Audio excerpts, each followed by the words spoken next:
Hello everyone, and welcome back to Kristen's ASMR. I hope you're having a wonderful morning, afternoon, or evening, depending where you are when you're watching this video. And I hope that everyone is having a wonderful start to 2025. So in today's video, I'm very excited. I am going to be presenting in order my ranking of the 11 Book of the Month books that I read in 2024. And what I'm going to do, I'll tell you the number of the ranking. I'll read a little inside book jacket description, and I'll tell you why I kind of ranked it as I did. And then before moving on to the next book, I will do some tapping on the book. So without further ado, let's get started. So I had heard of the Book of the Month Club for a few years, and I decided to finally take the plunge in 2024.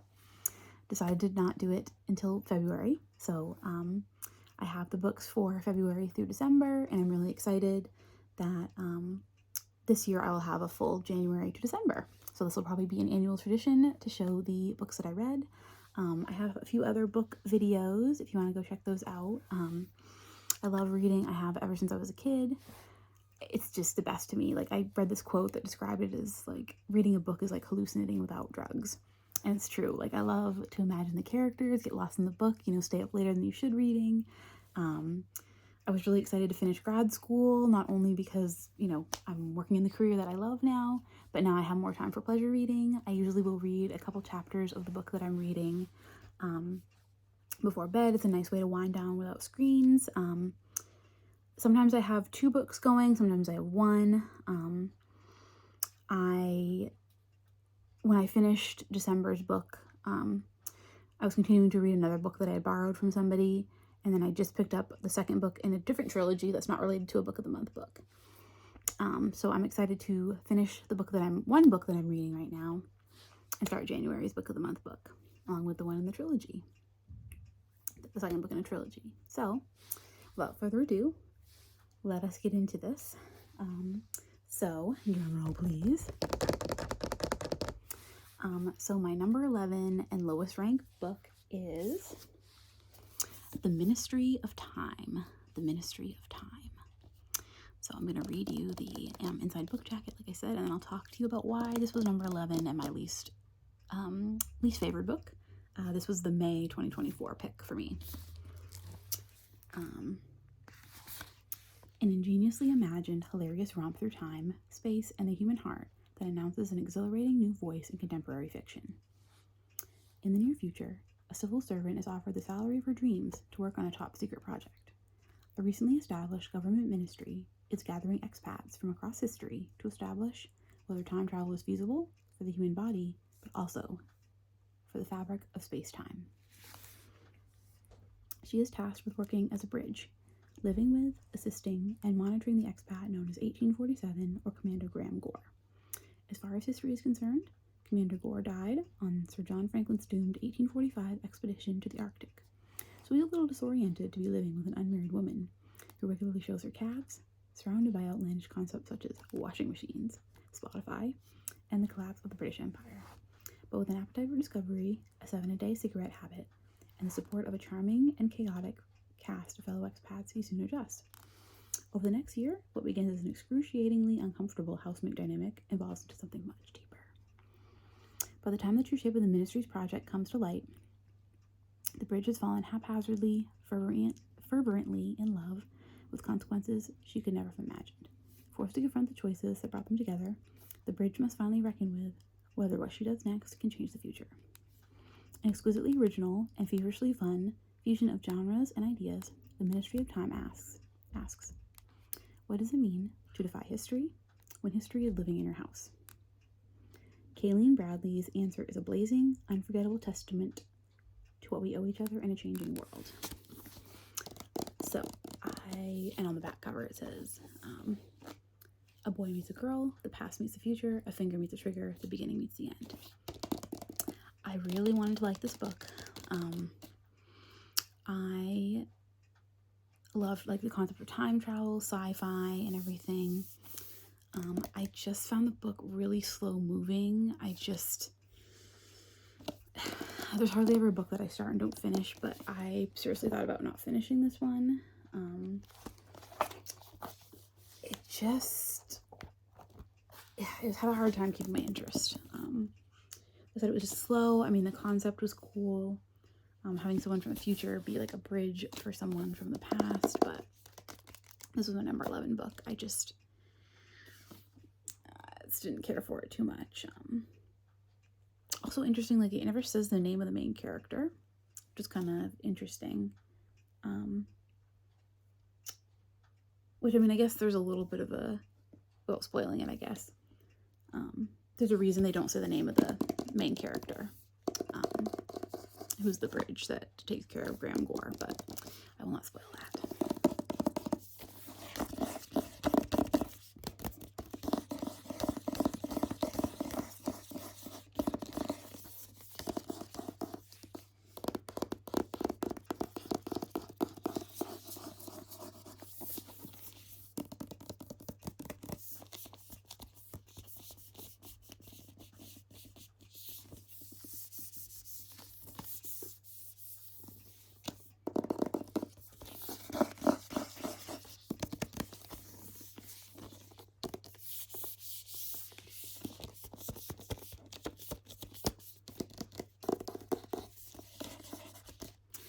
This is number 11, The Ministry of Time.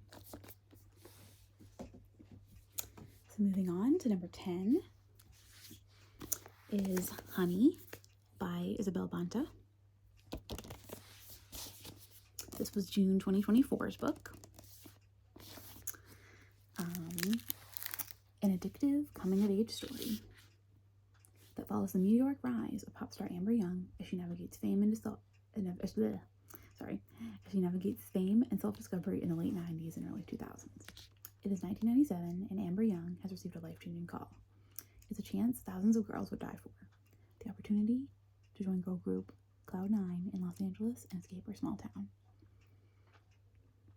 She quickly finds herself in the orbits of fellow rising stars Gwen Morris, a driven singer and dancer, and Wes Kingston, a member of the biggest boy band in the world, ETA.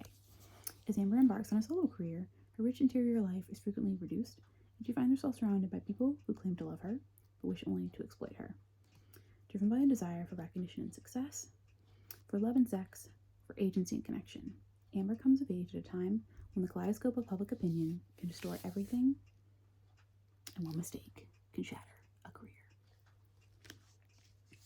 Isabel Banta's debut novel, Honey, redefines some of the narratives of some of the most famous pop icons of the 90s and 2000s. It reimagines the superstars we idolized and hated, over-sexualized and underestimated, and gives them the fresh, multifaceted story they deserve. Now, this book being at my number 10 is less about the book itself and more just about where I am in my life. I mean, I'm 31 years old. I was born in the early 90s. So this kind of fit, like the pop stars, Britney, Christina, NSYNC, Backstreet Boys, all of them. I think I'm a little bit more mature than this novel, I guess. I just kind of was bored by it. It follows pop star, girl group, solo career. There are some complexities, I guess, looking at the power and, prices of fame. As it mentions, the treatment of pop stars, specifically female pop stars, but I'm sure male in some way too. Female pop stars in the late 90s, early 2000s, just know it's not right. But I was a little bit more mature than this book, so it was the story itself was okay. I'll be honest, it was okay, but nothing to write home about.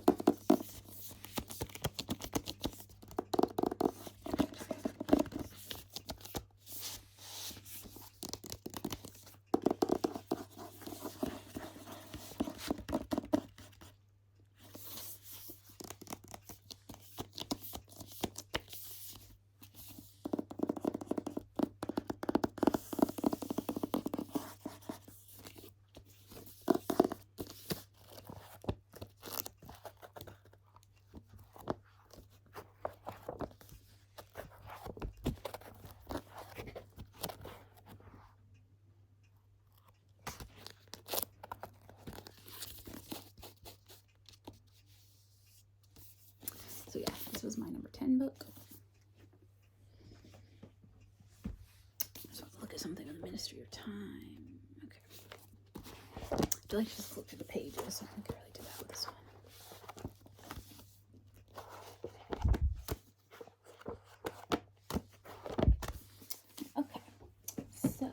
Moving on to, there we go. Moving on to my number 9 book. That would be Alice Feeney, Beautiful Ugly. This was the December 2024 book that I picked.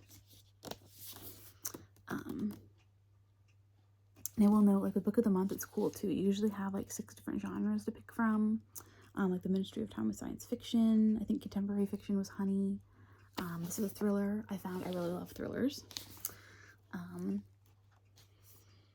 So, the million-copy best-selling queen of twists returns with a gripping and deliciously dark thriller about marriage and revenge. Author Grady Green is having the best day of his life. He calls his wife Abby to share exciting news as he's driving home. He hears Abby slam on the brakes when she sees something on the road overhead. Over Grady's protests, Abby gets out of the car. When he eventually finds her car by the cliff's edge, the headlights are on, The driver's door is open, her phone is still there, but his wife has disappeared. A year later, Grady is still overcome with grief and desperate to know what happened to Abby. He can't sleep, and he can't write, so he travels to a tiny remote Scottish island to try to get his life back on track. And then he sees the impossible. A woman who looks exactly like his missing wife. So, of the thrillers, at number 9, this was my least favorite. I love the premise of the book, being on like a remote Scottish island. This guy's wife disappears. I really didn't care for the main character, so I felt Grady was just kind of selfish. So it was, it seemed to kind of move slowly at times. I did like the ending, without spoiling it. I think how the main character story ended up is what he deserved, but yeah, just a bit slow, I guess, for me, but cool setting in Scotland though.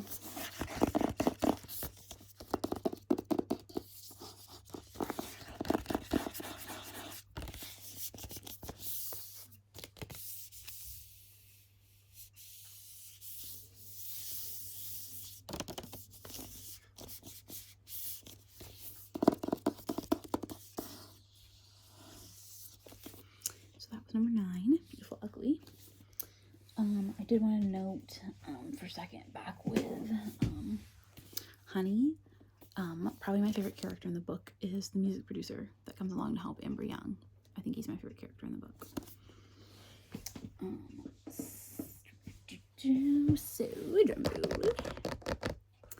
So my number 8 book this was November's book, Dirty Diana.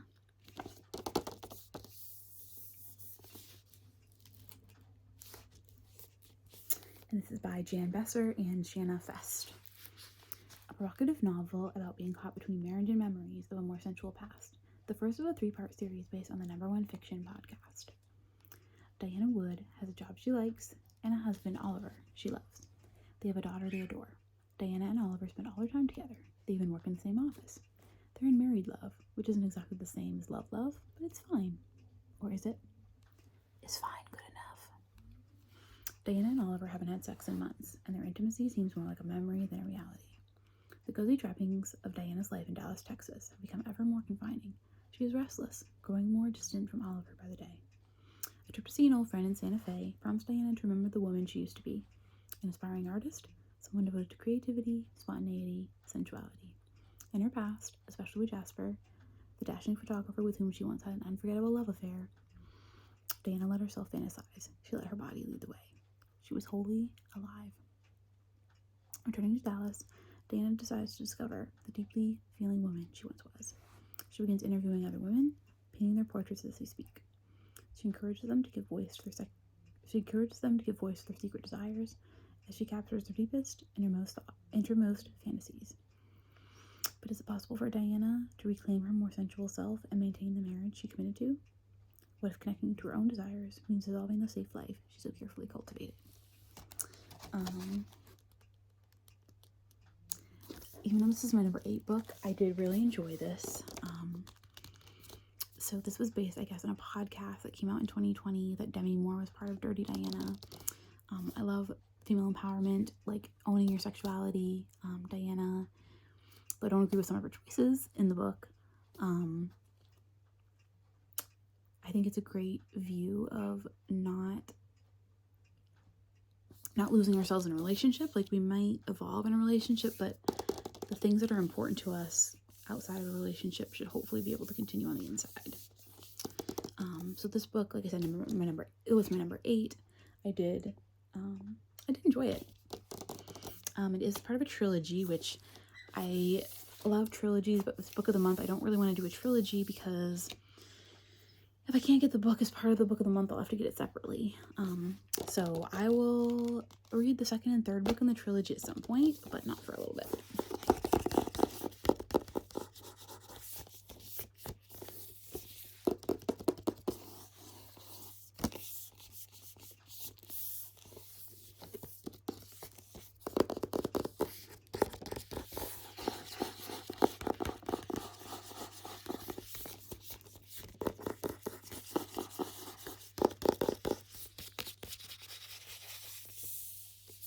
One thing I love with Book of the Month, they're all hardcover too, which is great. So, Dirty Diana, number 8. Moving on to number 7, we have another thriller, Darling Girls by Sally Hepworth. This was the April 2024 book. Revenge is sweet. There are more than secrets buried at Wild Meadows. For as long as they can remember, Jessica, Nora, and Alicia have been told how lucky they are. As young girls, they are rescued from family tragedies and raised by a loving foster mother, Miss Fairchild, on an idyllic farming estate and given an elusive second chance at a happy family life. But their childhood wasn't the fairy tale everyone thinks it was. Miss Fairchild had rules, Miss Fairchild could be unpredictable, and Miss Fairchild was never, ever to be crossed. In a moment of desperation, the three broke away from Miss Fairchild and thought they were free. Even though they never saw her again, she was always somewhere in the shadows of their minds. When a body is discovered under the home they grew up in, the foster sisters find themselves thrust into the spotlight as key witnesses, or are they prime suspects? A thrilling page-turner by best-selling author Sally Hepworth of sisterhood, secrets, love, and murder. I really like this book a lot.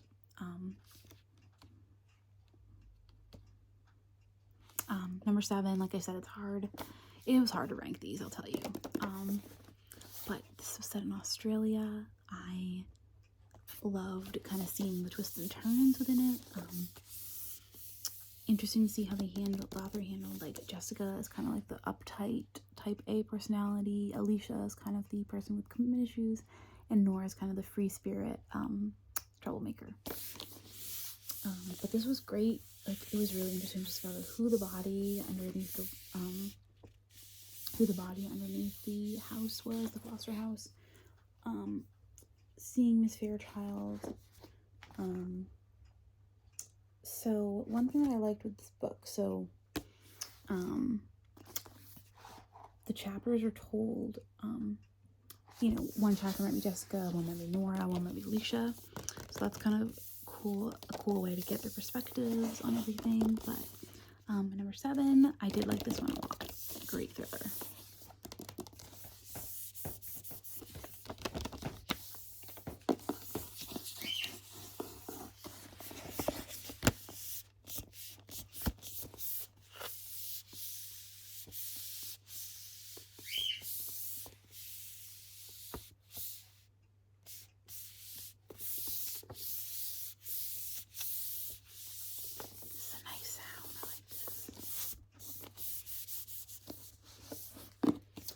Number 7.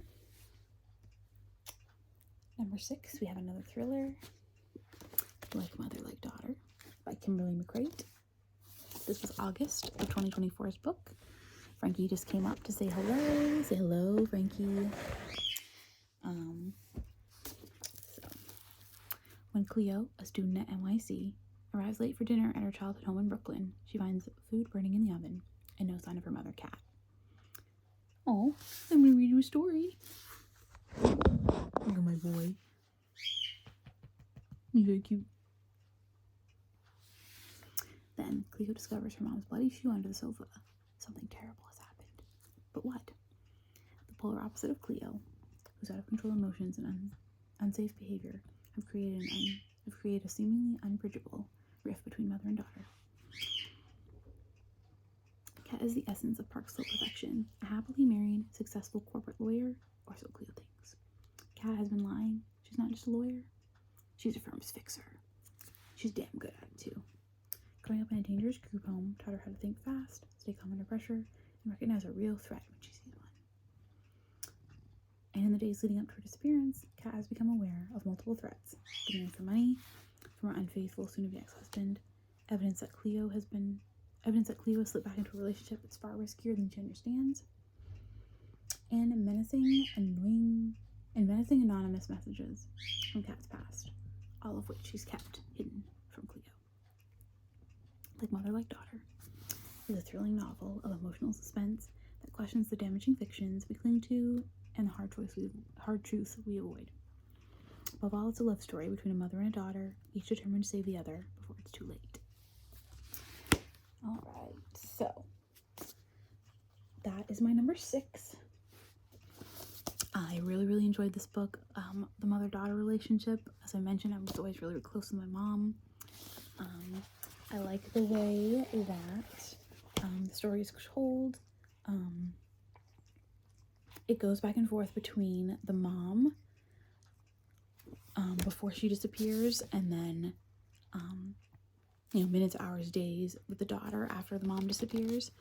Really cool.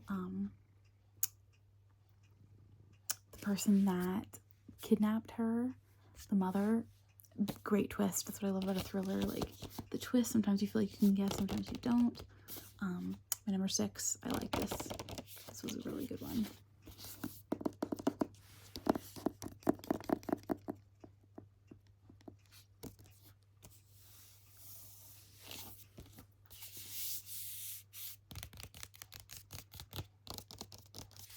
So, like Mother, Like Daughter, number 6.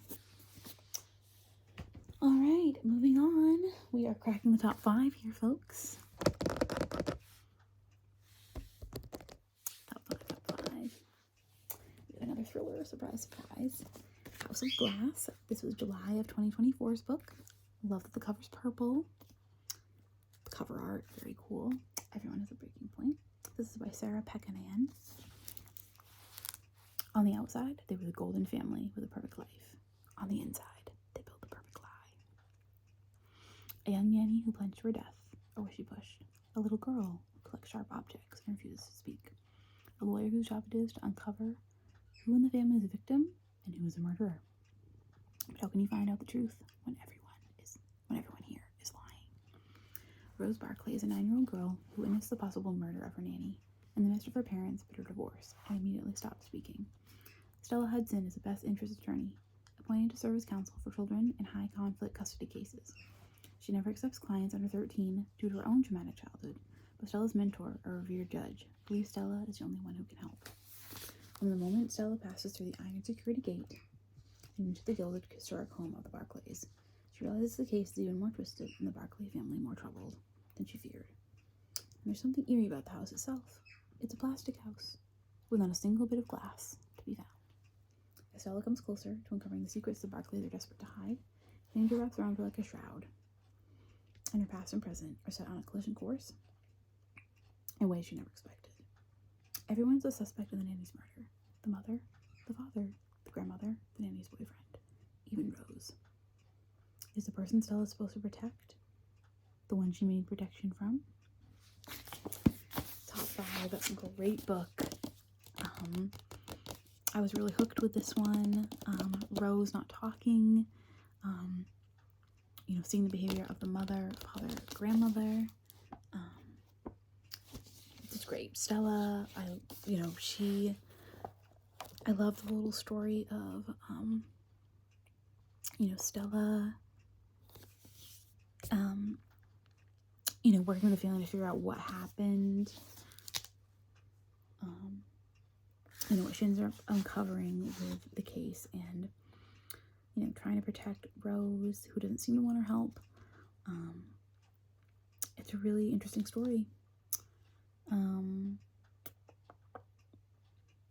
Love a little romance too, of like her former boyfriend who is a detective on the police force, and how that comes into play.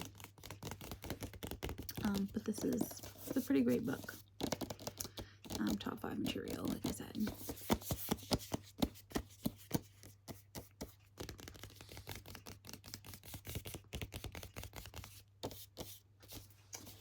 All right, so we are getting to the cream of the crop, the top 4. The books I loved. This was really hard to put them in order, but I did it. So, coming in at number 4 is Annie Bot. I would love to see this one turn into a movie. I would love to see it turn into a movie. Like I mentioned before, time travel I like. Ministry of Time, I didn't really connect with the book. But Annie Bot by Sierra Greer, this is so good. This was March's book. Annie Bot was created to be the perfect girlfriend of her human owner, Doug. Designed to satisfy his emotional and physical needs, she has dinner ready for him every night, wears the cute outfits he orders for her, and adjusts her libido to suit his moods. True, she's not the greatest at keeping Doug's place spotless, but she's trying to please him. She's trying hard. She's learning too. Doug says he loves that Annie's artificial intelligence makes her seem more like a real woman, but the more human Annie becomes, the less perfectly she behaves.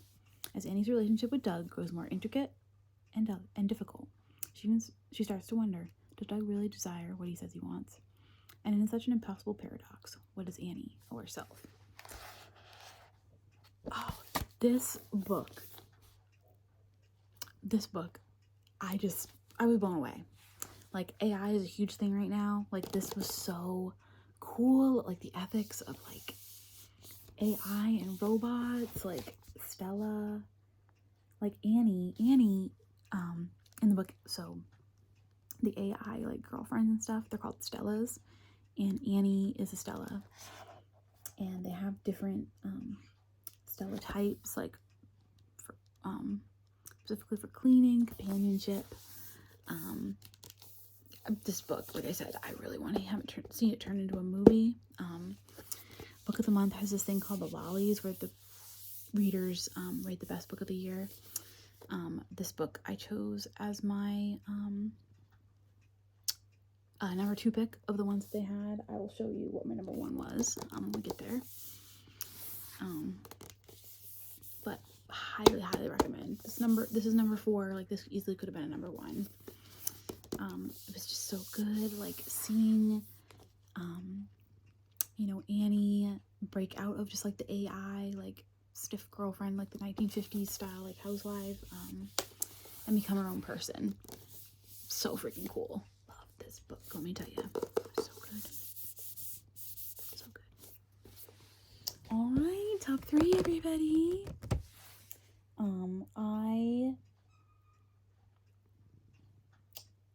Top 3. Frida McFadden's The Boyfriend. I also recently heard, like, one of her other books is getting adapted into a movie. Would love to see this as a movie as well. Is he the man of your dreams or your worst nightmare? This was October's book. She's looking for the perfect man. He's looking for the perfect victim. Sydney Shaw, like every single woman in New York, has terrible luck with dating. She's seen it all. Men who lie in their dating profile. Men who stick with the dinner bill. And worst of all, men who can't shut up about their mothers. Frankie, don't lay on that, please. Oh. But finally, she hits the jackpot. Her new boyfriend is utterly perfect. He's charming, handsome, and works as a doctor at a local hospital. Sydney is swept off her feet. Then the brutal murder of a young woman. The latest in a string of deaths across the coast confounds police, the primary suspect, a mystery man who dates the victims before he kills them. Sydney should feel safe. After all, she's dating the man of her dreams. But she can't shake her suspicion. She can't shake her own suspicions that the perfect man may not be as perfect as he seems. Hi, Frankie. Because someone is watching her every move, and if she doesn't get to the truth, she'll be the killer's next victim. In a dark story about obsession and the things we'll do for love, best-selling author Frida McFadden proves that crimes of passion are often the bloodiest. This, while it was my number 3, this book did not see coming. The twist hit me like a ton of bricks. I literally had to close the book and be like, are you for real? This is so good. I didn't realize where it was going to end up. Just really good. Sydney makes a really great main character. I really enjoy, I just really enjoy the journey that this book takes you on. So I highly, highly recommend The Boyfriend if you haven't read it.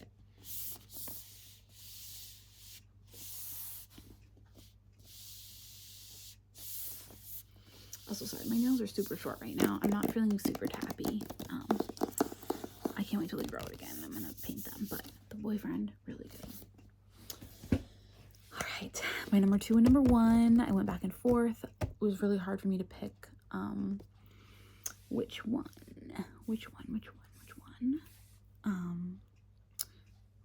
I wanted to be my number 2 and number 1. I like them equally, but I'll tell you why my number 1 is my number 1. But my number 2 is Fantasma by Kaylee Smith. This was a September book. The only thing deadlier than losing the game is losing your heart. Fantasma only has 2 rules: stay alive and don't fall in love. When Ophelia discovers her mother brutally murdered, there is no time to grieve. She has inherited the family's fearsome magic and enormous debt. Circumstances go from dire to deadly when Ophelia's sister decides to pay off the loan by entering Fantasma, a competition where contestants rarely escape alive and the victor is granted a single wish. The only way for Ophelia to save her sister is to win. But Fantasma is a cursed manor, full of twisting corridors and lavish ballrooms, staffed by enticing demons and fatal temptation. And Ophelia must conquer all 9 floors to succeed, if her fears don't overtake her first. When a charming, arrogant stranger claims he can help, Ophelia knows better than to trust him. With her sister's life on the line, Ophelia can't afford to turn him away. She'll just need to ignore the overwhelming dark attraction drawing them closer and closer together. Because in Fantasma, the only thing deadlier than losing the game is losing your heart. This book is longer than some of the other books, but I didn't want it to end. So the book is based on the 9 circles of hell. So there's like gluttony and like justice. I don't know if justice is one, but the 9 circles of hell. This is, love this book, like dark romance, fantasy. Again, like it's a great twist in there. I would love to meet the main character, Ophelia. The dark stranger she meets is a phantom. He sounds pretty attractive. I don't know if you guys ever have heard of the show Danny Phantom, but as far as characters go, he's pretty attractive, so this is kind of what it reminds me of, but it was so hard. I could have put this at my number 1, but like I said, I'll explain why my number 1 is my number 1, but this is so good. Oh my gosh, this is so good.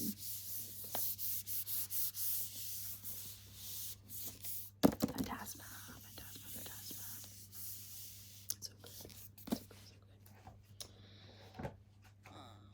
Alright.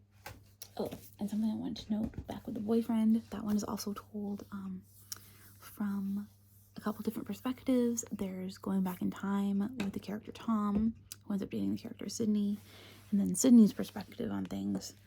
So that's kind of cool. I do like the kind of dual perspective, but without further ado, this is going to be my number 1 book of 2024. My number 1 book of the month book of 2024. The Resort Sarah Oches. It was a Vacation to Kill For. This was February 2024, the very first book that I got from Book of the Month. Welcome to paradise. We hope you survive your stay. There are 3 rules to follow during a vacation at the famous Khoi Sang Resort. Number 1, leave the past behind. When Cass sets foot on the coast of Thailand's world-famous party island, she's searching for an escape. With dark secrets following her every move, Khoi Sang becomes the perfect place to hide. Number 2, always be careful who you trust. Now, years later, Cass is a local diving instructor alongside the Permanents, a group of expats who have claimed the island as their own. The Permanents don't linger on who they were before the island, simply because, like Cass, they all have something to outrun. Number 3, if someone discovers who you really are, run. But suddenly a dive student is found dead and paradise comes crashing down, because this isn't the first mysterious death on the island, and it won't be the last. Oh, excuse me. Someone knows who Cass is, and they're finally ready to make sure justice is finally served. So, the reason that this edged out Fantasma for my number 1 book, I haven't read a lot of thrillers in my life. I was absolutely captivated by this book. I didn't want to put it down. The setting of Thailand, I think it helps that White Lotus, I think I'd finished the 2nd season of White Lotus not long before this book, so like the concept of islands and killing and was fresh in my mind. The story is told, it goes back and forth between Cass, who's the diving instructor, and Brooke, who's the influencer that comes to the island. Again, another like crazy twist. I really enjoyed this so much. Like, I highly recommend this book if you want to go on a crazy ride. But it was so good. So everybody, that is the 11 books of 2024 from the Book of the Month Club that I read. I read some outside that list, but this is just Book of the Month. And I'll show you for ordering my 12th book. He sent me this free bag. It has the book pocket, the carry the books around, little tote bag. So that's super cute. If you want to let me know, what are you reading right now? If you have any book suggestions, please let me know. If you notice, all the authors that I read for Book of the Month were female. That wasn't intentional, but go females. But I hope you enjoyed this video, this jaunt down my 2024 Book of the Month list. I'll look forward to, in December of this year, 2025, doing my look back at the books that I read this year. I was going to show January's book, but I will just save that for the book review at the end of the year. But I hope everyone has a wonderful morning, afternoon, or evening. And I hope you enjoyed this video, like I said. If you have any future video suggestions, as always, please comment them below. I have some really great videos to film in the future here. Another What's in My Bag video, like a camera covering video, another doctor roleplay. So yeah, you guys have given me some great suggestions. Please feel free to continue with that. I love doing them, a mix of suggestions and then different videos that I just come up with the ideas for myself. With this video, let me know which, if any, of the books you'd be most excited to read. So without further ado, take care everyone, and I'll catch you next time. Bye.